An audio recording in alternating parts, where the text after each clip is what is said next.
Hey folks, Brian Blessing in Las Vegas here at bangthebook.com. Glad to be with you, and aren't you glad preseason's over?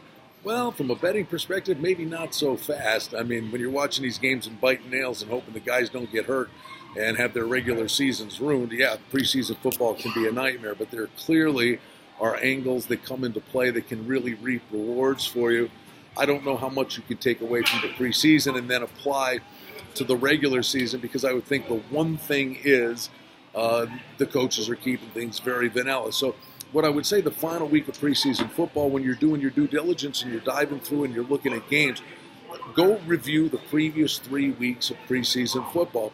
And as a starting point, go and look and see who played well in the fourth quarter of those first 3 weeks in the preseason.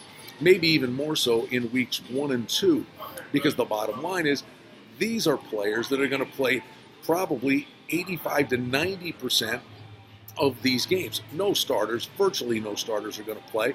So the guys that were playing in the fourth quarter of games in the first and second preseason games, maybe throw out week 3 with the dress rehearsal aspect of it and the starters getting some work, but find those teams that look to be pretty efficient in the fourth quarter, be it offense or defense, and those are the guys that are going to play for the lion's share of games this week, and you'll find some really good opportunities. And of course, you look at those, backup quarterbacks, guys that fared well, and pay close attention to that.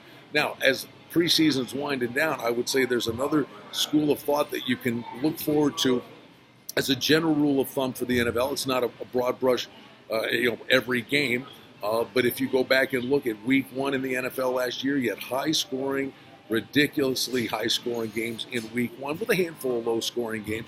The bottom line is you've got players on both sides of the ball that aren't playing 60 minutes, but the offense knows where they're going. The defense gets tired. Tackling is not necessarily that good. So they're higher scoring games in week 1. But wait a minute, those teams were so vanilla in the preseason they showed nothing. But then you get to week 2, and the adjustments are made. The totals are inflated. But all of a sudden now the guys are in football shape. They tackle better. But oh, by the way, they've actually got tape to game plan against, because they're seeing the things that were effective for those teams offensively.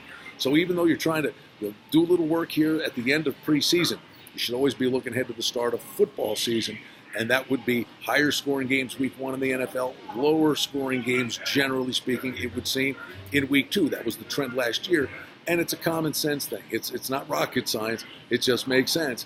Guys still trying to get themselves into football shape to play a full 60 minutes. You always got to try to read between the lines. That's the beauty of it as we get another football season underway. Brian Blessing in Las Vegas for bangthebook.com.